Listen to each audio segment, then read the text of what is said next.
মা আমি আমার ভাইয়ের সাথে কবে দেখা করতে পারবো তুমি তো একটু বলে দিবে নাকি সে কেমন দেখতে? তোমার বাবার সাথে ডিভোর্স হওয়ার পরে আমি ওকে দেখিনি। আরে শয়তান টাকা দিয়ে তারপরে তো যা লিখে রাখেন পরে দিয়ে দেবো। আমি যতদূর শুনেছি তোমার ভাইয়ের মুখের উপরে কালো তিল রয়েছে। আরে মা তাহলে আমার ভাই কি মনে হচ্ছে পেয়ে গিয়েছি। আরে এই মেয়ে তুমি কি বললে? আরে ভাইয়া আমি তোমার বোন। বাবার ডিভোর্সের পরে বাবা তোমার সাথে নিয়ে গিয়েছিল। ঠিক আছে তুমি এখানে থাকতে পারো। এই মেয়ে তাড়াতাড়ি টাকা বের কর, না হলে আমাদের থেকে তোকে কেউ বাঁচাতে পারবে না। কি করতেছো আমার বান্ধবীকে তোমরা ছেড়ে দাও, না হলে প্রিন্সিপালের কাছে কমপ্লেন করবো। কি হচ্ছে ওখানে? এই মেয়ে তোকে তো পরে আমরা দেখে নিবো। দাঁড়াও কোথায় যাচ্ছ?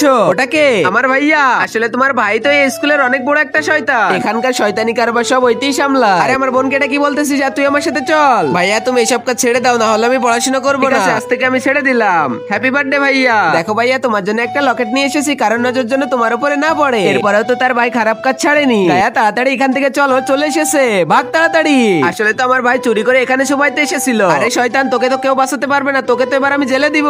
আর আগে মহান আল্লাহকে তুমি ভালোবাসলে লাইক এন্ড সাবস্ক্রাইব করে দাও। আর পার্ট 2 দেখতে চাইলে অবশ্যই কমেন্টে পার্ট 2 লিখো।